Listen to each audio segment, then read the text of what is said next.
Namaku Ardi. Usia 34 tahun. Sudah 5 tahun aku menikah dengan Rina, perempuan yang dulu kuperjuangkan mati-matian karena restu orang tuanya tak mudah kudapatkan. Kami tinggal di sebuah rumah sederhana di pinggiran kota. Bukan rumah besar, tapi cukup hangat untuk ditinggali bertiga. Ya, bertiga. Sejak ayah mertua meninggal 2 tahun lalu karena serangan jantung mendadak, ibu mertua, Bu Ratna, tinggal bersama kami. Awalnya hanya sementara, sampai beliau merasa lebih kuat dan siap tinggal sendiri lagi. Tapi waktu berjalan, dan keadaan membuat semuanya berubah. Rumah kecil kami akhirnya menjadi tempat beliau menggantungkan hari tuanya. Bu Ratna kini berusia 56 tahun. Rambutnya mulai dipenuhi uban yang selalu ia ikat rapi ke belakang. Wajahnya masih menyisakan kecantikan masa mudanya, meski guratan halus di sekitar mata dan pipinya tak bisa lagi disembunyikan. Beliau tipe perempuan yang tenang, jarang berbicara keras, dan selalu mengalah. Sejak suaminya meninggal, ia semakin pendiam. Rina bekerja sebagai staf administrasi di perusahaan swasta. Jam kerjanya padat, berangkat pukul 7 pagi dan baru pulang menjelang maghrib. Sementara aku bekerja sebagai freelancer desain grafis, yang artinya lebih sering di rumah. Kadang aku merasa beruntung karena bisa bekerja dari mana saja. Tapi di sisi lain, ada waktu-waktu panjang yang harus kuhabiskan di dalam rumah dengan suasana yang sangat sepi. Rumah kami tidak luas. Hanya 2 kamar tidur, 1 kamar mandi, ruang tamu kecil yang menyatu dengan ruang makan, dan dapur sederhana di belakang. Pintu depan langsung menghadap jalan kecil di kompleks perumahan yang tak terlalu ramai. Jika pagi hari, suara motor dan pedagang sayur masih terdengar. Tapi setelah siang menjelang, suasana berubah sunyi. Biasanya pagi hari terasa normal. Rina sibuk bersiap kerja, Bu Ratna memasak di dapur, dan aku mengecek email klien. Ada percakapan ringan tentang menu makan siang atau cucian yang belum diangkat. Semua terlihat seperti keluarga kecil yang biasa saja. Namun setelah Rina berangkat, suasana berubah drastis. Rumah mendadak terasa lebih lengang. Hanya suara kipas angin atau televisi yang menemani. Kadang Bu Ratna menonton sinetron siang. Kadang hanya duduk diam memandangi halaman kecil di depan rumah. Aku dan Bu Ratna sebenarnya tidak pernah punya masalah. Hubungan kami cukup baik, meski tidak terlalu dekat. Beliau memanggilku Ardi, dengan nada lembut. Aku memanggilnya Bu, seperti seharusnya. Tidak pernah ada percakapan yang terlalu dalam. Kami seperti 2 orang dewasa yang saling menjaga jarak dengan sopan. Namun akhir-akhir ini aku mulai menyadari sesuatu. Daya ingat Bu Ratna mulai menurun. Beliau sering lupa meletakkan kunci, lupa mematikan kompor, atau lupa apakah pintu sudah dikunci atau belum. Rina pernah mengeluh pelan padaku. Kayaknya ibu makin sering pelupa, ya. Aku hanya mengangguk. Kami menganggap itu hal wajar karena usia. Hari itu, seperti biasa, Rina sudah berangkat kerja sejak pagi. Ia sempat mencium tanganku sebelum pergi. Jangan lupa makan siang ya, katanya. Aku tersenyum dan mengangguk. Sekitar pukul 11 siang, aku baru saja menyelesaikan meeting online dengan klien. Aku keluar dari kamar sambil meregangkan badan. Rumah terasa sangat sepi. Tidak ada suara televisi. Tidak ada suara peralatan dapur. Aku melangkah ke ruang tamu. Dan saat itulah aku menyadari sesuatu yang membuat langkahku terhenti. Pintu depan hanya tertutup, tapi tidak terkunci. Sedikit terbuka. Bahkan, dari celah itu, cahaya matahari masuk membentuk garis tipis di lantai keramik. Udara siang yang panas perlahan masuk ke dalam rumah. Jantungku berdegup sedikit lebih cepat. Aku tahu kompleks ini relatif aman. Tapi tetap saja, Rumah dalam keadaan tidak terkunci di siang hari bukan hal yang sepele. Bu? Panggilku pelan. Tidak ada jawaban. Aku melangkah ke dapur dan melihat Bu Ratna sedang berdiri di depan kompor, mengaduk sesuatu di wajan. Aroma bawang goreng tercium samar. Ibu, kataku lagi. Kali ini lebih jelas. Pintunya belum dikunci. Beliau menoleh cepat. Wajahnya terlihat sedikit terkejut. Belum, ya? Tanyanya. Suaranya terdengar ragu. Aku menggeleng pelan. Belum, Bu. Beliau mematikan kompor lalu berjalan pelan menuju ruang tamu. Saat melihat pintu yang memang hanya tertutup tanpa kunci, ekspresinya berubah panik. Ya ampun, Ibu lupa lagi. Nada suaranya terdengar bersalah. Ada sedikit getaran di dalamnya. Aku langsung mengunci pintu dan memastikan gagangnya benar-benar terkunci rapat. Setelah itu aku menoleh pada beliau. Gak apa-apa, Bu. Untung saya lihat. Beliau tersenyum kecil, tapi senyum itu terlihat lelah. Maaf ya, Di. Akhir-akhir ini Ibu sering lupa. Aku mengangguk, mencoba terlihat biasa saja. Tapi entah kenapa, sejak momen itu, suasana rumah terasa berbeda. Rumah yang biasanya hanya sepi, kini terasa terlalu sepi. Hanya ada aku dan Bu Ratna di dalamnya. Siang itu matahari bersinar terik di luar. Tidak ada suara tetangga. Tidak ada kendaraan lewat. Kompleks seperti tertidur dalam panasnya siang. Aku duduk di kursi ruang tamu. Bu Ratna duduk di sofa, tidak jauh dariku. Jarak kami mungkin hanya 2 meter. Tapi entah kenapa, jarak itu terasa jauh sekaligus dekat. Kami jarang benar-benar berdua dalam keadaan setenang ini. Biasanya selalu ada Rina di antara kami, sebagai penghubung, sebagai penyeimbang suasana. Kini tidak ada siapa-siapa selain kami. Dan untuk pertama kalinya, aku benar-benar menyadari betapa sunyinya rumah ini ketika hanya dihuni 2 orang dengan pikiran masing-masing. Aku tak tahu bahwa siang yang tampak biasa itu perlahan akan menjadi awal dari ujian yang tak pernah kubayangkan sebelumnya. Sebuah ujian yang bukan datang dari luar rumah, melainkan dari dalam diriku sendiri. Setelah memastikan pintu benar-benar terkunci, aku kembali duduk di kursi ruang tamu. Bu Ratna masih berdiri beberapa detik di dekat pintu, seolah sedang memastikan dirinya tidak salah lagi. Tangannya menggenggam ujung kerudungnya dengan gelisah. Akhir-akhir ini Ibu memang sering lupa, ya? Ucapnya lirih, lebih seperti berbicara pada diri sendiri. Aku berusaha tersenyum ringan. Namanya juga faktor usia, Bu. Wajar kok. Beliau mengangguk pelan, lalu kembali ke dapur. Aku masih duduk di ruang tamu, tapi pikiranku tidak lagi setenang tadi.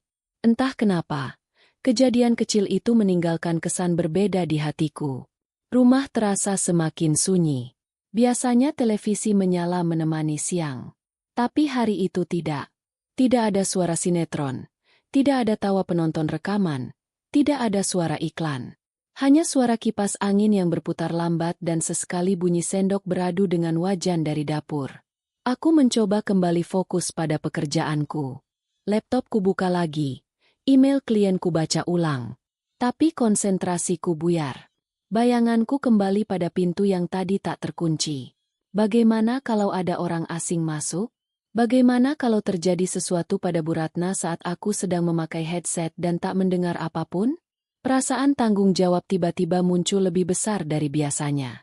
Mungkin karena untuk pertama kalinya aku benar-benar menyadari, saat Rina bekerja, aku adalah satu-satunya laki-laki dewasa di rumah ini.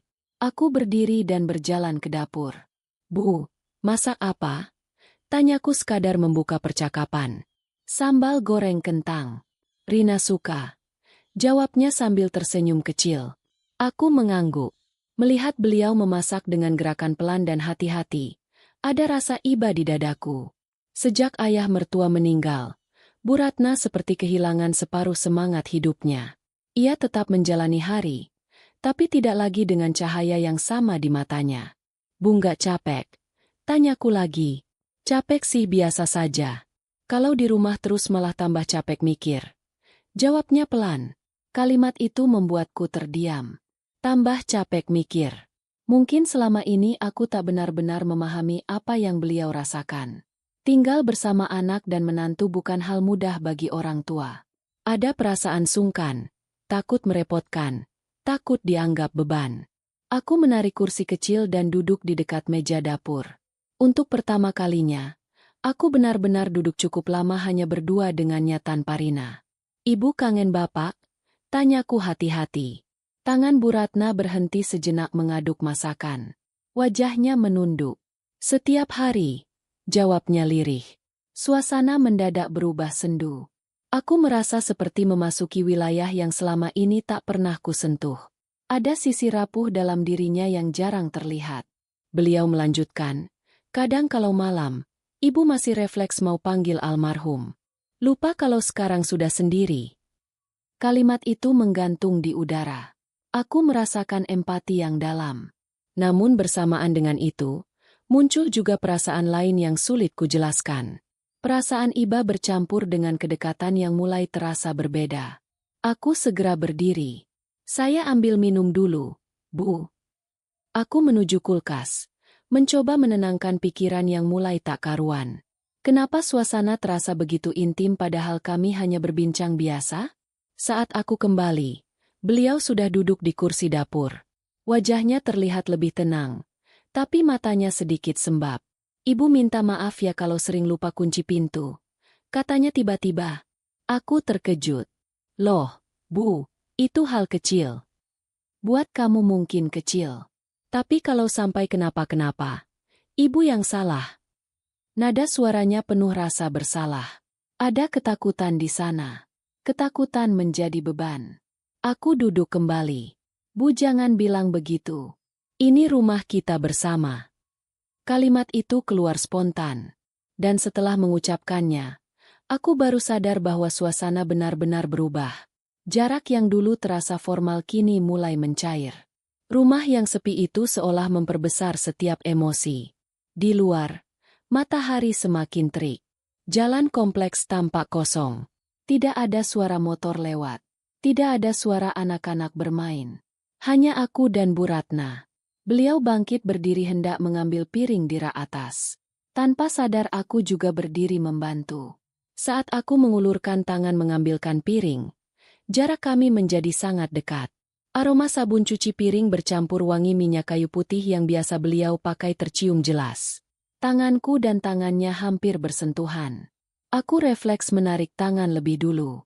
"Terima kasih, Di," katanya lembut. Aku mengangguk cepat dan kembali duduk, mencoba mengabaikan detak jantung yang tiba-tiba terasa lebih cepat. Apa yang sebenarnya terjadi padaku? Ini hanya momen biasa. Tapi kenapa aku jadi terlalu sadar akan keberadaannya?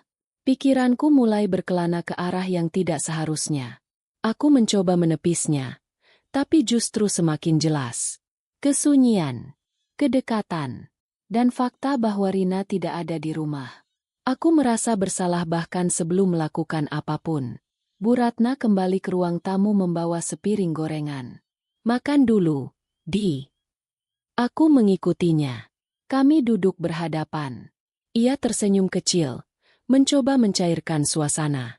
"Rina beruntung punya suami yang sabar," ucapnya tiba-tiba. Aku terdiam. "Kenapa Ibu bilang begitu?" "Karena kamu mau tinggal sama Ibu. Banyak menantu yang gak mau." Kalimat itu seperti beban sekaligus pujian. Aku tak pernah memikirkan diriku sejauh itu. Tapi mendengarnya dari beliau, ada rasa hangat yang aneh. "Selama Ibu nyaman di sini, saya juga nyaman," jawabku pelan. Bu Ratna tersenyum lagi. Dan disitulah aku menyadari konflik sebenarnya mulai tumbuh. Bukan konflik berupa perbuatan. Bukan juga pertengkaran. Tapi konflik batin. Aku mulai terlalu sadar akan keheningan di antara kami. Terlalu sadar bahwa kami berdua sama-sama orang dewasa. Terlalu sadar bahwa rumah ini sedang kosong dari pengawasan siapapun. Pikiran yang tak seharusnya perlahan mengetuk pintu kesadaranku. Aku tahu itu salah. Tapi justru karena tahu salah, pikiran itu terasa semakin mengganggu. Siang itu belum terjadi apa-apa. Namun sesuatu sudah mulai berubah. Dan aku bisa merasakannya. Setelah makan siang sederhana itu, aku kembali ke kamar untuk mencoba melanjutkan pekerjaanku. Laptopku buka, desain klienku pandangi, tapi garis-garis warna di layar terasa kabur. Pikiranku masih tertinggal di ruang tamu, di percakapan yang barusan terjadi. Aku mencoba meyakinkan diri, tidak ada yang salah. Kami hanya berbicara seperti keluarga pada umumnya. Tidak lebih. Namun justru karena aku terus meyakinkan diri, aku sadar ada sesuatu yang sedang kutekan. Sekitar pukul 1 siang, tiba-tiba listrik padam. Suara kipas angin berhenti mendadak. Rumah yang tadinya sunyi kini terasa lebih sunyi lagi. Tidak ada dengung mesin. Tidak ada suara kulkas. Hanya kesunyian yang utuh. Terdengar suara Bu Ratna dari ruang tamu. Aku keluar kamar. Beliau berdiri di dekat sofa dengan wajah cemas. Listriknya mati ya? Iya, Bu. Mungkin pemadaman. Jawabku. Beliau mengangguk. Tapi jelas terlihat tidak nyaman. Siang hari memang terang. Tapi entah kenapa rumah terasa lebih gelap saat listrik mati. Bayangan dinding tampak lebih panjang. Udara terasa lebih pengap. Aduh, Ibu jadi takut kalau tiba-tiba mati begini. Ucapnya pelan. Takut kenapa, Bu? Tanyaku. Ya, takut saja. Rumah jadi sepi banget. Kalimat itu sederhana, tapi terasa dalam. Aku duduk di kursi ruang tamu. Bu Ratna ikut duduk di sofa. Karena kipas mati, udara terasa panas. Beliau mengibaskan ujung kerudungnya pelan untuk mengurangi gerah.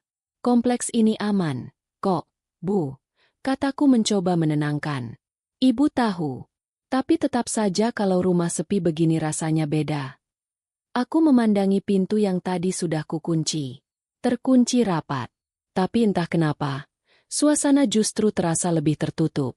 Waktu berjalan lambat. Tidak ada yang bisa dilakukan tanpa listrik. Aku tak bisa bekerja. Televisi tak bisa dinyalakan. Hanya ada kami berdua dan suara napas masing-masing. Bu Ratna berdiri dan berjalan ke dapur mengambil minum. Aku mengikutinya tanpa sadar. Di dapur yang sempit itu, jarak kami kembali terasa dekat. Ia mengambil gelas. Tangannya sedikit gemetar. Ibu akhir-akhir ini memang gampang cemas, katanya pelan. Aku berdiri tepat di sampingnya. Mungkin karena sering sendirian di rumah, Bu.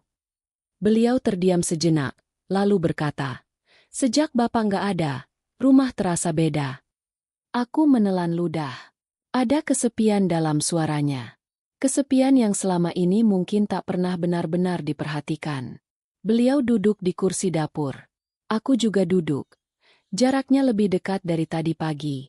Panas siang membuat keringat di pelipisku terasa jelas.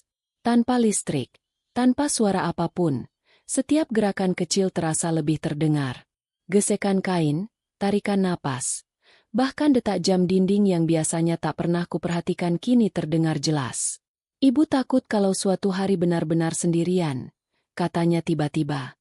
Aku menoleh. Wajahnya terlihat lebih rapuh dari biasanya. Kami nggak akan ninggalin Ibu, jawabku cepat. Ibu tahu. Tapi tetap saja, Ibu nggak mau merepotkan kalian. Kalimat itu seperti menusuk. Aku merasa ingin meyakinkannya lebih dari sekadar kata-kata. Ingin menunjukkan bahwa ia tidak sendiri. Namun di saat bersamaan, ada perasaan lain yang mulai menyusup. Kedekatan, empati yang terlalu dalam, dan kesadaran bahwa kami berdua sedang duduk sangat dekat, tanpa siapapun di rumah. Bu Ratna tiba-tiba berdiri hendak mengambil handuk kecil untuk mengusap keringat di lehernya. Gerakannya sedikit goyah. Refleks aku memegang lengannya agar tidak tersandung kursi. Sentuhan itu singkat, tapi cukup membuat tubuhku kaku. Tangannya hangat. Beliau menatapku beberapa detik lebih lama dari biasanya. Terima kasih, Di. Suasana mendadak terasa berbeda. Bukan karena ada sesuatu yang terjadi, tapi karena aku mulai sadar akan kemungkinan. Dan kesadaran itu yang berbahaya. Aku segera melepaskan tangannya. Hati-hati, Bu.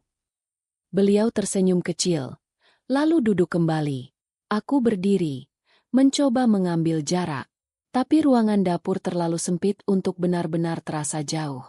Di luar rumah, tidak terdengar suara apapun. Seolah dunia ikut diam. Panggilnya lagi pelan. Iya, Bu. Kamu nggak bosan kerja di rumah terus? Pertanyaan itu membuatku terdiam. Kenapa ia bertanya seperti itu? Kadang bosan. Jawabku jujur. Pasti sepi ya kalau Rina kerja. Aku mengangguk pelan. Beliau menatapku dengan ekspresi yang sulit kuartikan. Ada empati di sana. Ada pengertian. Dua orang dewasa. Sama-sama sering sendirian di rumah. Sama-sama merasakan sepi. Pikiran itu melintas begitu saja. Dan aku membencinya. Karena semakin kupikirkan, semakin terasa tidak benar. Aku mencoba mengalihkan pembicaraan. Nanti kalau listrik sudah nyala, saya mau keluar sebentar beli kopi. Terserah kamu, jawabnya lembut. Namun beliau tidak beranjak dari tempat duduknya. Beberapa menit berlalu dalam diam. Keringat mengalir di pelipisku. Aku tak tahu apakah itu karena panas atau karena gelisah. Konflik dalam diriku mulai membesar. Di satu sisi, aku hanya ingin menjadi menantu yang baik, menjaga ibu mertua seperti orang tua sendiri. Di sisi lain, aku tak bisa memungkiri bahwa suasana ini membuat pikiranku tergelincir. Bukan karena beliau melakukan sesuatu. Bukan karena ada niat darinya. Semua ini murni dari kepalaku sendiri. Dan itu yang membuatnya semakin menakutkan. Karena musuhku bukan situasi. Bukan juga orang lain. Melainkan diriku sendiri. Tiba-tiba terdengar suara petir jauh di langit. Awan mendung datang tanpa disadari. Siang yang tadinya terik berubah kelabu. Rumah semakin redup. Bu Ratna berdiri mendekat ke arahku. Mungkin karena terkejut suara petir tadi. Refleks beliau berdiri cukup dekat. Hampir menyentuh bahuku. Astagfirullah. Ibu memang penakut sekarang. Katanya pelan. Aku bisa merasakan napasnya yang sedikit cepat. Dan disitulah komplikasi benar-benar mencapai titik berbahaya. Karena aku mulai menyadari, jika aku tidak segera mengambil jarak, batas itu bisa kabur. Dan sekali batas itu kabur, semua bisa berubah.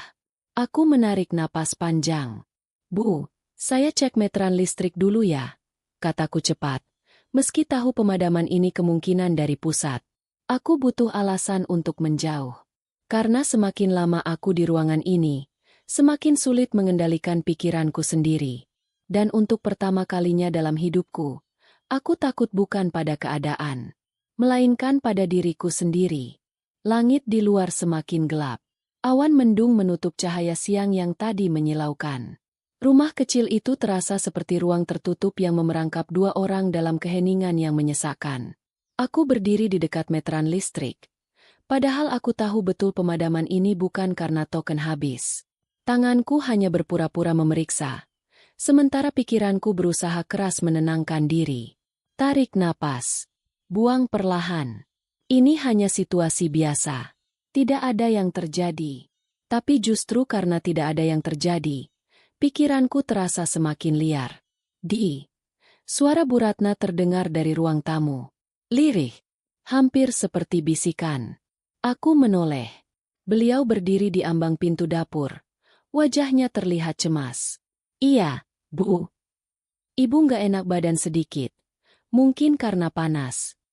Aku langsung mendekat. Refleks. Bukan karena hal lain. Tapi karena rasa tanggung jawab. Pusing, Bu. Beliau mengangguk pelan. Tanpa berpikir panjang, aku mempersilahkannya duduk di sofa. Rumah terasa makin pengap. Tanpa kipas angin, udara tak bergerak. Ibu tunggu di sini. Saya ambilkan air. Aku kembali dari dapur membawa segelas air putih. Saat kuberikan gelas itu, tangannya sedikit gemetar. Air hampir tumpah. Refleks lagi. Aku memegang tangannya agar gelas tidak jatuh. Sentuhan itu lebih lama dari sebelumnya. Karena kali ini bukan sekadar membantu mengambil piring. Kali ini aku benar-benar memegang tangannya. Kulitnya hangat, lembut, dan detik itu juga jantungku berdetak lebih cepat. Beliau menatapku. Tatapan yang tidak sepenuhnya bisa kuterjemahkan. Ada rasa terima kasih, ada rasa takut, dan mungkin rasa ketergantungan. Maaf ya, Di. Ibu jadi merepotkan. Kalimat itu seperti jarum yang menusuk kesadaranku. Merepotkan? Tapi justru disitulah bahaya itu muncul. Perasaan dibutuhkan. Perasaan menjadi satu-satunya orang yang ada di situ. Aku melepaskan tangannya perlahan. Bu, jangan bilang begitu. Saya di sini. Kalimat itu terdengar biasa. Tapi suasananya tidak biasa. Petir kembali terdengar. Lebih keras dari sebelumnya. Hujan turun tiba-tiba. Deras menghantam atap seng dapur. Suara hujan membuat dunia luar seperti menghilang. Kini benar-benar hanya kami. Tidak ada suara kendaraan. Tidak ada aktivitas tetangga. Hanya suara hujan, napas, dan detak jantung yang terasa makin jelas. Bu Ratna menutup mata sejenak. Ibu jadi ingat dulu kalau hujan begini. Bapak selalu duduk di sini. Aku terdiam. Beliau membuka mata, menatap ruang kosong di depannya. Sekarang, rasanya beda. Aku duduk di sebelahnya. Tidak terlalu dekat, tapi cukup untuk merasakan hangat tubuhnya di sampingku. Dan disitulah klimaks itu benar-benar dimulai. Karena pikiranku mulai membisikkan hal-hal yang tak seharusnya. Kamu sendirian. Tidak ada yang tahu. Hanya sebentar. Hentikan. Aku memarahi diriku sendiri dalam hati. Ini ibu mertua. Ini ibunya Rina. Istrimu sendiri. Namun justru karena larangan itu begitu jelas, pikiranku terasa seperti ingin menantangnya. Bu Ratna tiba-tiba memegang lenganku. Bukan dengan maksud apa-apa. Hanya refleks saat petir kembali menggelegar. Tapi sentuhan itu membuat seluruh tubuhku menegang. Maaf, ibu, refleks. Katanya cepat. Tangannya masih di lenganku. Dan untuk sepersekian detik, aku tidak langsung melepaskannya. Detik itu terasa panjang. Sangat panjang. Aku bisa saja tetap diam. Aku bisa saja membiarkan sentuhan itu sedikit lebih lama. Tidak ada yang melihat. Tidak ada yang tahu. Tapi justru disitulah batas itu diuji. Aku menarik napas panjang dan perlahan melepaskan tangannya. Bu, lebih baik ibu istirahat di kamar saja. Takutnya makin pusing. Suaraku terdengar lebih tegas dari sebelumnya. Beliau tampak sedikit terkejut, tapi lalu mengangguk. Aku membantunya berdiri. Kali ini aku menjaga jarak. Tidak terlalu dekat. Kami berjalan menuju kamarnya. Di ambang pintu kamar, beliau berhenti dan menoleh. Terima kasih ya, Di. Ibu bersyukur kamu ada di rumah. Kalimat itu seperti tamparan terakhir. Bersyukur kamu ada di rumah. Bukan karena hal lain. Bukan karena niat buruk. Tapi karena merasa aman. Dan disitulah aku sadar. Yang hampir rusak tadi bukan hanya moralitas. Tapi kepercayaan. Kepercayaan seorang ibu kepada menantunya. Kepercayaan seorang istri kepada suaminya. Aku menunduk sedikit. Istirahat ya, Bu. Beliau masuk ke kamar dan menutup pintu pelan. Aku berdiri beberapa detik di lorong kecil rumah itu. Hujan masih turun deras. Dadaku terasa sesak. Aku berjalan cepat menuju pintu depan. Membuka sedikit agar udara segar masuk. Hujan membasahi teras. Aku berdiri di sana, membiarkan percikan air mengenai wajahku. Aku hampir saja membiarkan pikiranku melampaui batas. Tidak ada yang benar-benar terjadi. Tapi yang terjadi di dalam kepalaku jauh lebih menakutkan. Karena godaan itu nyata. Karena kesempatan itu ada. Dan karena aku sempat tergoda. Aku mengepalkan tangan. Aku tidak akan menjadi laki-laki seperti itu. Aku tidak akan mengkhianati Rina. Aku tidak akan merusak kehormatan Bu Ratna. Hujan perlahan mulai reda. Beberapa menit kemudian, listrik menyala kembali. Lampu ruang tamu berkedip lalu terang. Rumah kembali seperti biasa. Tapi aku tahu, Aku baru saja melewati puncak ujian terbesar dalam hidup rumah tanggaku. Bukan ujian dari orang lain. Bukan dari situasi. Melainkan dari diriku sendiri. Dan jika saja aku lengah sedikit lebih lama, cerita ini mungkin akan berakhir dengan sangat berbeda.